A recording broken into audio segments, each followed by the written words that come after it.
So the next group of drugs for the second half of the lecture will be your vasodilators. No? So you have four subclasses. You have your oral, parenteral vasodilators, then the very popular calcium channel blockers, and then you have your dopamine D1 agonists. No? So basically, this group of agents with lower systemic vascular resistance by causing smooth muscle relaxation, no? Or by having a direct effect on the vascular endothelium. So under this, you have your, as I mentioned, oral, exemplified by hydralazine and minoxidil. You have your parenteral vasodilators, such as sodium nitroprusside, which is usually uh, administered in hypertensive emergencies. Then you have your calcium channel blockers, and then you have your nitrates. Now, the nitrates we will emphasize on the during the lecture on anti-anginal drugs. No? Okay. Uh, some of your uh, nitrates will also cause relaxation of capacitance vessels. No? So the drugs will elicit compensatory reflex responses through the baroreceptors and the sympathetic. So because the sympathetic nervous system is operational in this case, it is activated, you don't usually see uh, side effects such as postural or orthostatic hypotension, and you don't usually observe sexual dysfunction.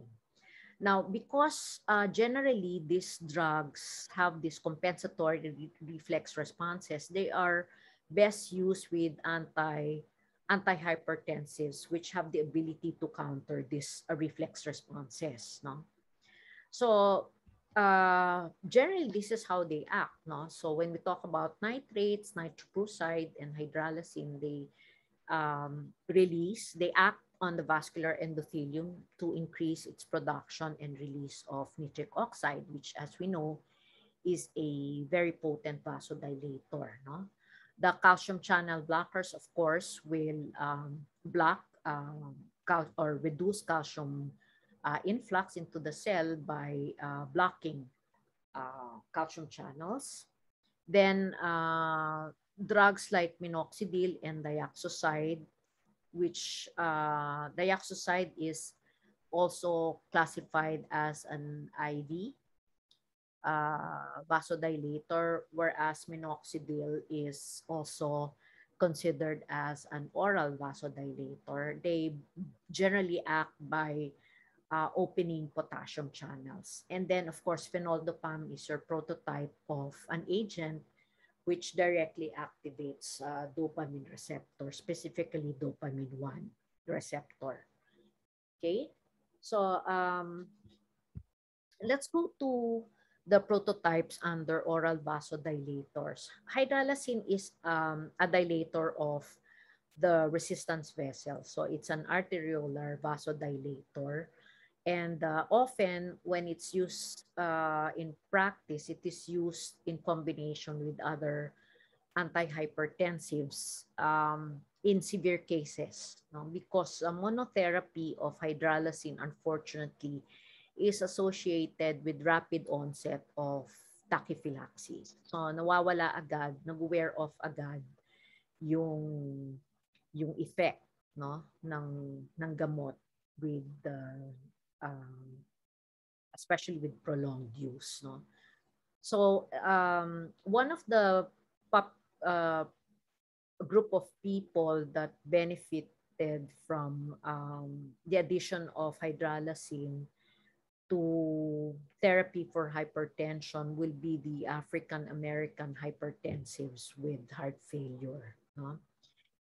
Hydralazine is well absorbed, but it has low bioavailability because of a large first pass effect. No? And there's also patient variability in terms of the degree of or the percentage of bioavailability. So there seems to be a polymorphism. You have people who are fast acetylators and those who are slow acetylators. So the fast acetylators are those who rapidly metabolize hydralazine. No? So these are the persons who have greater first pass effects, and therefore you expect that the bioavailability is much reduced, as well as their obviously their antihypertensive effects. Now, hydralazine has a short half-life of about 1 to 3 hours only, but the effect can persist beyond this because hydralazine tends to has an increased affinity to vascular tissues. So they don't right away disengage from their binding with vascular tissues. No? However, generally because of their short half-life, they need to be given several times in a day, no? About 2 to 3 times in a day. So usually common side effects will be headache, nausea, loss of appetite, palpitations. Some people exhibit flushing and sweating. No? Uh, because they induce compensatory reflex tachycardia and stimulation of the sympathetic nervous system, one thing to look out for is that hydralazine may trigger or precipitate or aggravate an angina attack or an arrhythmia, no, in those with ischemic heart disease. Okay. In uncommon situations, an SLE-like syndrome has been observed. So patients can have fever, they can have rashes and joint and muscle pain, but this usually will not be associated with kidney damage. No? Drug fever and the peripheral neuropathy are also additional uncommon adverse effects. Minoxidil is also an oral arteriolar dilator. It is a potassium channel opener by virtue of its active metabolite, which is minoxidil sulfate. No? So this metabolite will stabilize the membrane at resting phase, thereby reducing contraction of the vascular smooth muscles. No? It is said to have a greater antihypertensive effect than hydralazine. So sometimes it's used to replace hydralazine if hydralazine is ineffective, no? Especially in those with renal disease. However, you also have to watch out uh, for the fact that it has greater reflex tachycardia and salt and water retention. So they are used together with a beta blocker and a loop diuretic. Okay. Otherwise, if these are absent or these two drugs are given in combination but at inadequate doses, you will still see minoxidil associated with tachycardia, angina, and edema. Um, Common adverse effects will be headache, sweating, and one side effect has proven advantageous, no, because one side effect is hair growth. So a topical formulation of minoxidil has been marketed for as an anti-balding agent. Okay. Then we go to your um, parenteral vasodilators, one of which will be your sodium nitroprusside. No? This is very effective IV drug for hypertensive emergencies and heart failure. No? It is both an arteriolar and venular dilator, so it diminishes both peripheral vascular resistance and venous return. No? It acts by stimulating guanylyl cyclase, either through production of which acts either through production of nitric oxide or as a direct vasodilator effect, no? Because increased level of activity of guanylyl cyclase increases cyclic GMP, which causes smooth muscle relaxation in vessel walls. Usually, the decrease in blood pressure from sodium nitroprusside is not accompanied by any significant increase in cardiac output unless the patient has heart failure, in which case the decrease in cardiac afterload produced by its arteriolar vasodilation can result to considerable increase in cardiac output amongst these patients. No? It is metabolized by uptake by the red blood cells, no? And this causes the release of nitrate and cyanide. No? Cyanide is converted in the mitochondria through the action of the rhodamase enzyme to form thiocyanate. Thiocyanate is less toxic, and this is also the form that can easily be flushed out in urine. So thiocyanate goes out, is released in the extracellular fluid, and it is eliminated through the kidneys. No? So the BP lowering effect of IV sodium nitroprusside is very fast, no? But the dissipation is also fast. So in about 10 minutes, when you stop administration, you will already see its effects begin to disappear. Okay, so when we are administering sodium nitroprusside, is usually through an IV infusion. But since the agent is light sensitive and exposure to light denatures the drug, no, when we give an IV infusion, the IV infusion is covered by foil. And also, it is prepared only shortly before it is administered. Okay. Now, so this is a slide that shows you the main mechanism of sodium nitroprusside. No? Okay, so it acts through nitric oxide and also through the increase in cyclic GMP.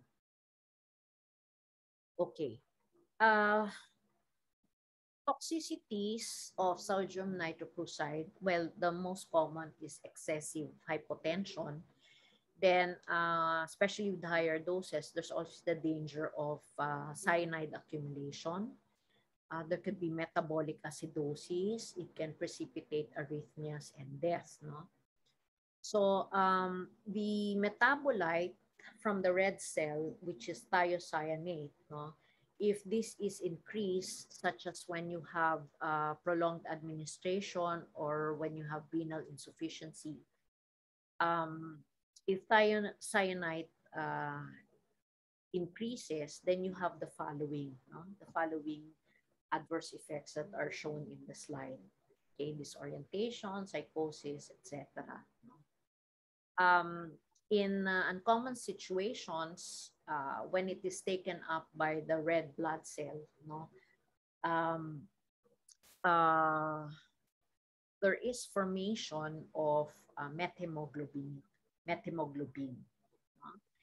and this can accumulate. This can accumulate, causing a compromise in the ability of blood to carry, or hemoglobin to carry oxygen. And with prolonged use, you can also induce hypothyroidism. Okay. Your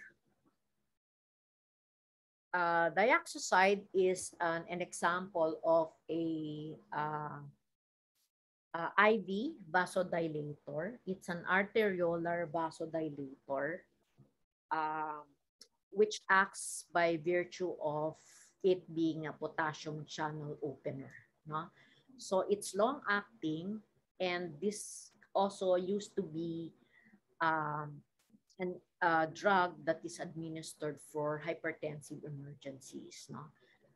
Currently, it is, however, used for another indication. It has an oral formulation that is used for the treatment of um, um, insulinoma to prevent hypoglycemia in patients afflicted with insulinoma because it inhibits insulin release from the pancreas, okay, through the same mechanism. So when we use it for hypertension, it we usually give low doses first at about 50 to 150 milligrams, or by IV infusion, with very slow rates of about 15 to 30 milligrams per minute, because we want to avoid excessive hypotension, an excessive drop. No? And we also use this in patients with significant renal compromise. Okay. Now, one of the things that we can do to prevent the compensatory reflex tachycardia that this drug may produce is to administer it with beta blockers. No? So as you can see in the slide, the prominent main toxicities will be hypotension and the compensatory reflex tachycardia. Hence, the addition of beta blockers, especially to counter the latter effect. Which can be particularly dangerous because the reflex tachycardia may precipitate angina. It can precipitate ischemia and heart failure in those with underlying ischemic disease. No? So as much as possible, because of this drug is not used for patients with this condition. Okay. Then you have your D1 agonist exemplified by phenoldopam. Now, phenoldopam is an arteriolar vasodilator for hypertensive emergencies and post-surgical hypertension. It is as I mentioned, a dopamine agonist, and it causes natriuresis. No? Its formulation is as an racemic mixture. So of the isomers, it's the R isomer that mediates its vasodilating effect. No? So this is another example of an IV vasodilator, which is a dopamine agonist. No? And it has a short half-life. That's why it's given by IV infusion. 10 minutes lang din yung duration of action, and it is rapidly conjugated as its metabolic pathway. So what are the side effects? Similar to the previous agent, you can have reflex tachycardia, headache, and flushing. So one particular special feature is that it can increase intraocular pressure. So it will be best to avoid this for those with glaucoma. Okay.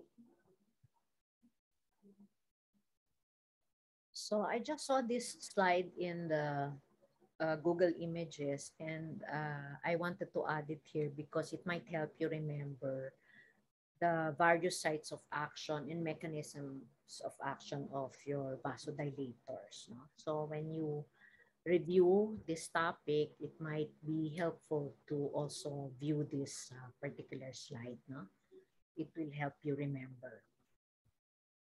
Okay, we go now to the calcium channel blockers, which is another subgroup under vasodilators. As you're probably you probably have heard of one or several prototypes of calcium channel blockers, and that's because They are very commonly used. They are one of the four first-line antihypertensives, no? Together with your ARBs, your ACE inhibitors, and your thiazide diuretics. Okay, and this is mainly because they're very effective and they're very easy to use. No, they mainly affect the resistance vessels, but they can have some minimal effects on the veins as well. No?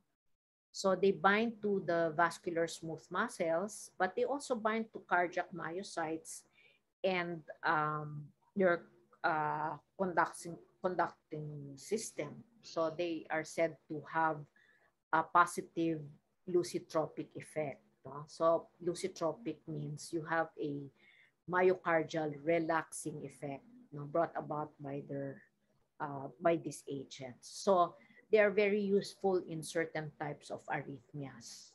Okay. So in your slide, you will see two general subgroups. No? The phenyl alkylamines, exemplified by verapamil, and the benzothiazepines, exemplified by the diltiazem, are collectively called your non-dihydropyridines. No? Your dihydropyridines, however, which have more prototypes, are exemplified by amlodipine, nifedipine, and felodipine. No? So you will see um, that there are quite a few prototypes under these subgroups. Okay. Um, the these are some of their contrasting features. No, the dihydropyridines have greater vasodilatory effects. No, compared to their depressant effects on the heart. No? So for the non-dihydropyridines, they have the reverse. No? They have more effect on the myocardium and conduction and less effect on the blood vessels. No? Uh, the dihydropyridines generally have more affinity for calcium channels in their inactive conformation.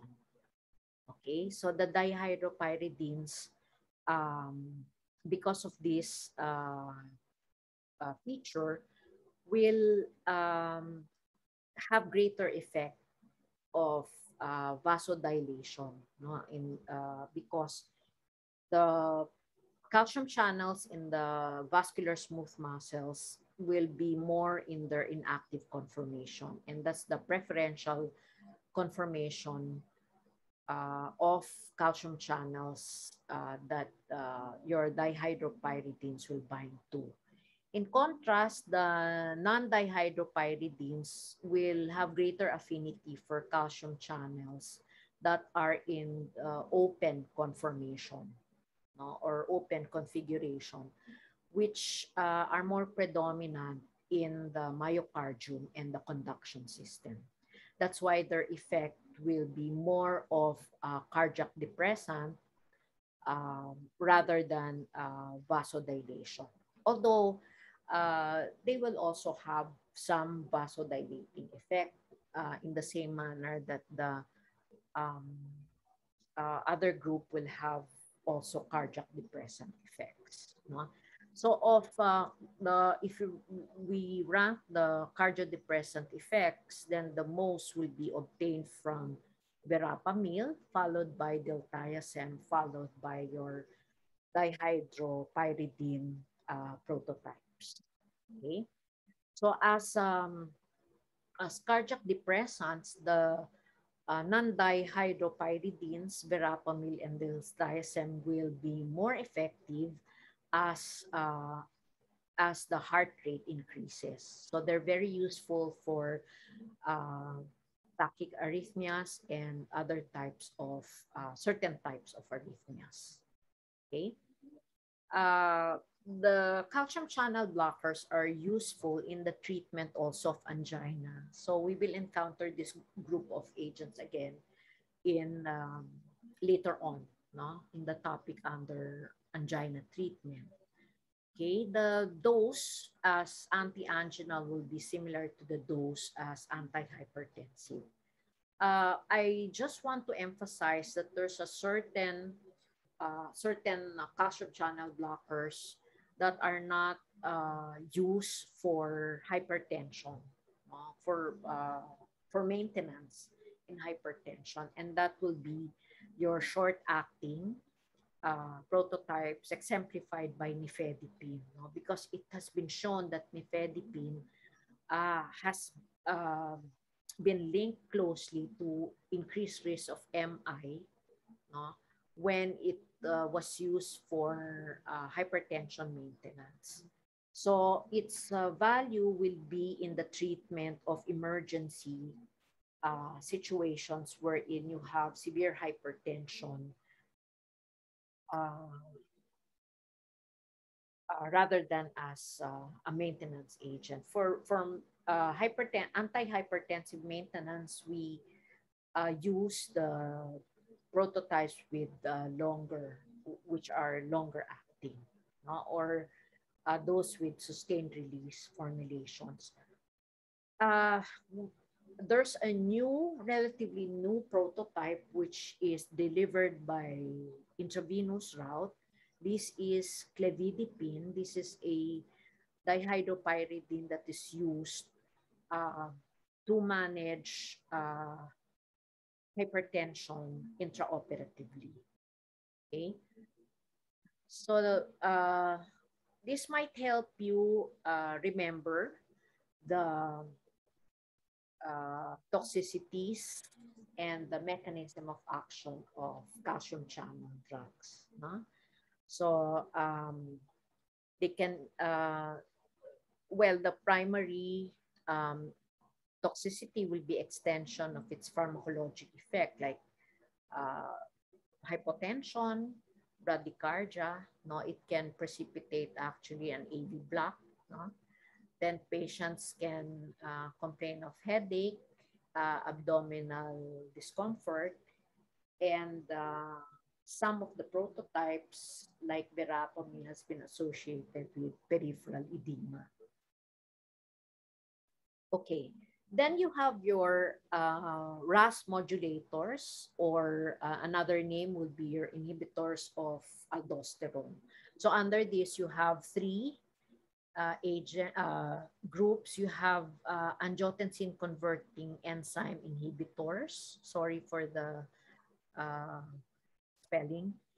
Then you have your angiotensin receptor blockers. And then you have your aliskiren, no? Aliskiren. So for the ACE inhibitors, ito yung mga pril, enalapril, captopril, etc. The ARBs naman, ito yung mga sartan, valsartan, telmisartan, irbesartan, losartan. For aliskiren, sorry again for the spelling, aliskiren, this is the prototype of renin inhibitor. No? So it's when we say renin inhibitor, isa pa lang ang meron sa market, which is aliskiren. Okay? So this is the sites of action of the various RAS modulators. No? So there are 4 pharmacologic interventions that interfere with the RAS and lead to lowering of BP.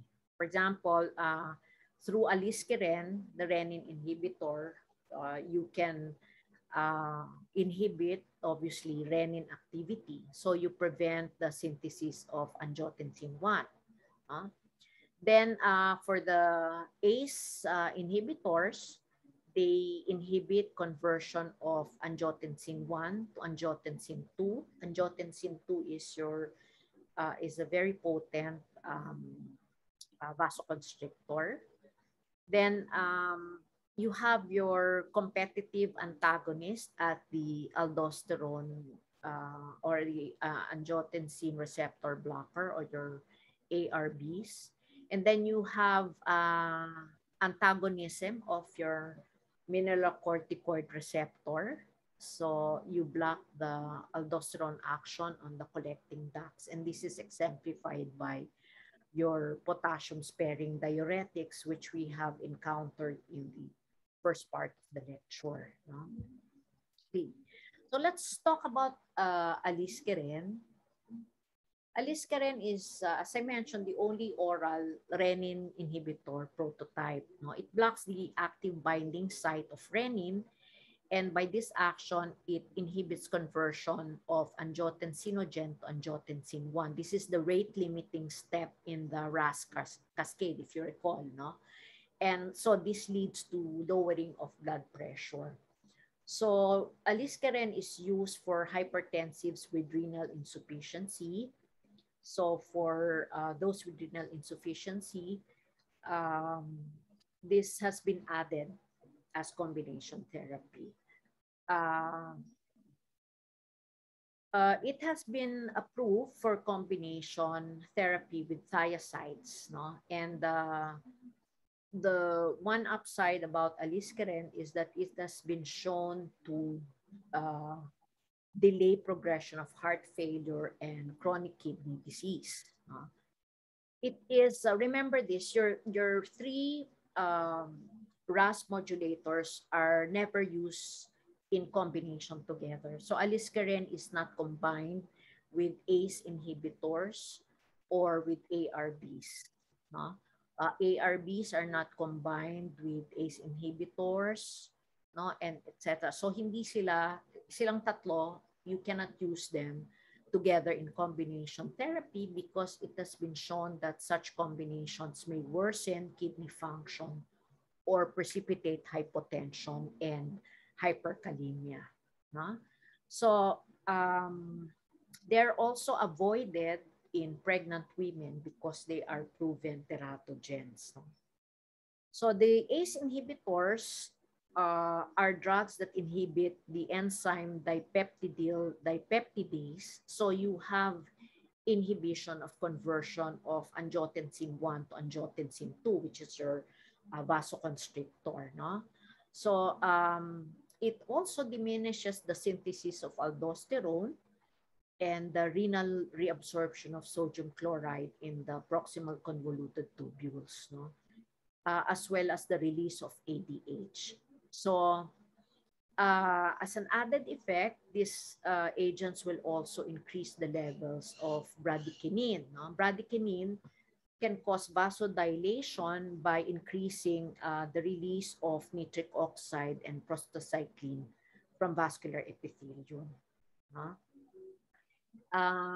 The downside of that is that the rise in bradykinin, even if it adds to the BP lowering effect, is responsible for the chronic cough and angioedema that may develop in users with for those who have been using it, especially on prolonged periods. No? So you see that these are the various examples of your ACE inhibitors. They are prodrugs when marketed. So they are converted. You have to take, um, uh, drink the pill before it becomes active. Because, and that pill that you drank has to pass through the liver. It has to be hydrolyzed or biotransformed in the liver into the active, no, the active form. So they have to go through hepatic hydrolysis to become active. So I think I placed some tables comparing the half-life of several of your common ACE inhibitor prototypes and their bioavailabilities. And for example, and if they need to be reduced in renal insufficiency. Like, for example, benzapril, captopril, and lisinopril need to be reduced, need to have some dose reduction in patients with renal insufficiency. Okay? Now, in decreasing the peripheral vascular resistance, you do not expect reflex tachycardia by compensatory sympathetic nervous system activation. And the heart rate and cardiac output are therefore not significantly affected. No? Hindi tumataas because you don't stimulate the sympathetics, no, as a consequence of um, taking the drug. No?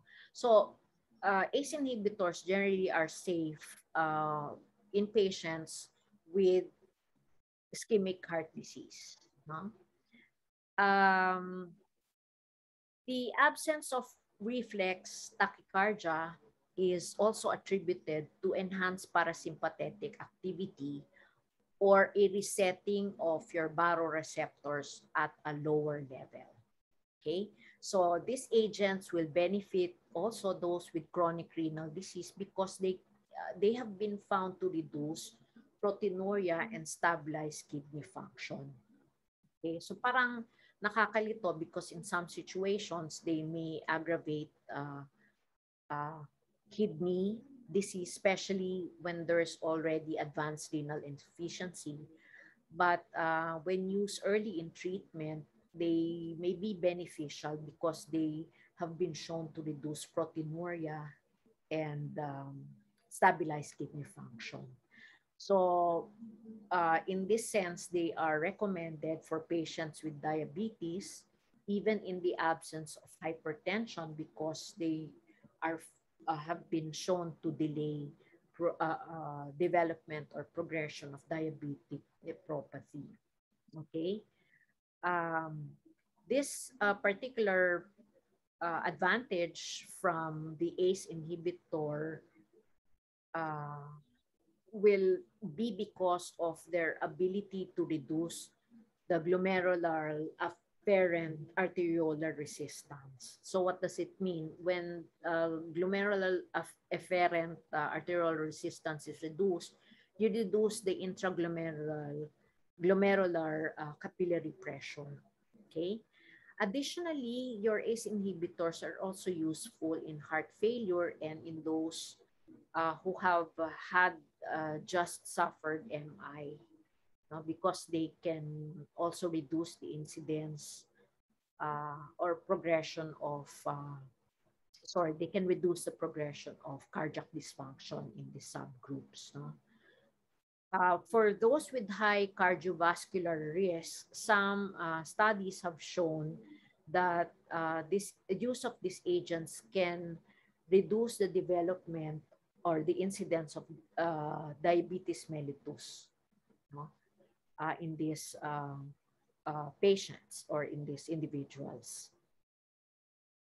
ACE inhibitors, because of the many advantages, are now considered first-line treatment for hypertension, especially when the patient already has left ventricular wall dysfunction and or diabetes mellitus. No? So they're very popular because you can use them for a broad range of hypertensive conditions. Okay. Now, again, I would like to emphasize that this is not used in combination with aliskiren or ARBs because for such combinations can precipitate acute renal injury and cause a rapid increase in serum potassium levels. And as I mentioned, they are proven teratogens. Okay. If you're going to administer this in patients or who are hypovolemic, then they may have significant hypotension from that initial dose. No? So be very careful in giving them in these settings. No? In those with renal artery stenosis, you can precipitate acute renal failure, no, with the use of ACE inhibitors. And as I mentioned, you can have bradykinin-induced cough or angioedema. Okay, especially for captopril, for captopril, when you give it in high dose in patients with renal insufficiency, they can have effects in the bone marrow. So they can cause neutropenia, and they can, ironically, no, in this situation, they can cause proteinuria. Huh? So in this situation, instead of reducing or delaying proteinuria, probably captopril is not a good prototype to give if the hypertensive patient already has renal insufficiency. No? So rash, altered taste, and drug fever are minor side effects, and they are quite uncommon, no? About only in 10% of cases. Okay? So first line yan, kasama nung tatlo. Then you have your ARBs, your angiotensin receptor blockers. So your ARBs may potentially have a more complete and selective inhibition of your angiotensin 2, no? Because they are direct receptor blockers rather than enzyme inhibitors. So they do not also affect the bradykinin system, so you don't expect a chronic cough and angioedema, or they are very uncommon with ARBs. But the other side effects, including teratogenic potential, are also present in your ARBs. No? Again, because of the reason cited earlier, we don't use them in combination with the other two RAS modulators. No? Okay, so ito na yung mga prototypes nyo: losartan, valsartan, irbesartan, telmisartan. Yan yung mga ano, no? Yan yung mga prototypes naman ng ARBs. Okay? So just some caveats in clinical use of your antihypertensives. No? The non-pharmacological intervention that is especially important in antihypertensives will be sodium restriction. No? So sodium restriction yan. So before I show that, we'll just have to emphasize this very important non-pharmacologic strategy of reducing or restricting salt. No? So when you say that you limit this to 70 to 100 milliequivalents per day, it means that you do not add salt when you prepare food, and you avoid processed foods. No? Processed foods are contraindicated. And then fruits, vegetables, low-fat dairy products, and diets that are low in saturated and total fat content are recommended, as well as weight reduction and regular exercises. No? So this should be stressed in the patient, because this will greatly enhance the BP lowering benefits of your antihypertensives. No? So this is how blood pressure is classified. I suppose you have encountered this table some time ago. So this is when you have under 120/80, this is normal. No, it is considered elevated if you have 120 to 129 and less than 80 millimeters mercury, under 120/80. No, that's normal. For elevated, it's 120 to 129 systole and less than 80 millimeters mercury diastolic pressure. But for mild hypertension, this is the level. No? And for hypertensive crisis, as I mentioned, you have 180/120 or higher. No? So this is very important, because this will guide us whether to start with monotherapy or immediately add a combination. But usually, the initial medical management for mild hypertension is monotherapy. So you can the choice will be usually between the four agents, no? Your thiazides, your ACE inhibitors, or ARBs and CCBs, no? Um, the beta blockers uh, are not currently considered first line, as I mentioned, because they have um, less effectivity in terms of reducing BP, and they have less reduction in terms of cardiovascular events. No, one of the things you also have to consider in initiating, in choosing antihypertensive therapy is the presence of comorbidities. No? So, for example, patients with diabetes or CKD with proteinuria, as mentioned above, can benefit from agents that act on the renin-angiotensin-aldosterone system, so your RAS modulators. No? Combination of beta blockers and CCBs are beneficial for those with arrhythmias, no? For those with heart failure, probably diuretics, no? ACE inhibitors, ARBs, beta blockers, or a combination of hydralazine plus nitrates, no? So for elderly hypertensives with BPH, as I mentioned, you can address two problems with one stone by the use of your alpha antagonist. No? So uh, if monotherapy should fail, then you do a step up.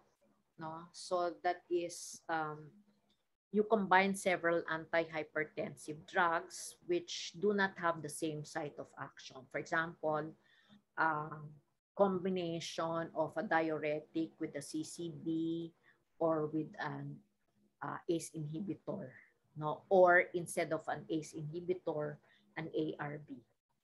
Okay, so it increases the combination therapy can increase BP lowering effect but minimize the toxicities because you can now reduce the dose of the individual drugs. No? So currently in the market, there are several fixed dose drug combinations, no? And this has been established or made to increase patient compliance. Okay. Um, it's always a good idea to, or it's good clinical practice to always know what are the other maintenance medications of your patients, no? Because this will greatly influence your choice of antihypertensives. No? For example, you have to determine whether the patient is using drugs or substances that may oppose or weaken the antihypertensive effects of your agent, no? Or um, drugs or substances that may cause BP elevations. So, for example, tricyclic antidepressants, no? NSAIDs, sympathomimetics, stimulants, caffeine drinker ba yan, no? Nagsusmoke ba yan, nicotine user, no? Those on oral contraceptives probably, no? So these are reviewed before we decide with the patient on the treatment for the antihypertensives. And finally, um, these are a list of drugs for hypertensive emergencies. No? So usually it's the IV administered formulations that are given for faster lowering effects. And then once the patient is stabilized, no, then that's the time that you replace them with oral antihypertensives. No? So that will be the last slide for antihypertensive drugs. So we will go next to drugs used for treatment of angina.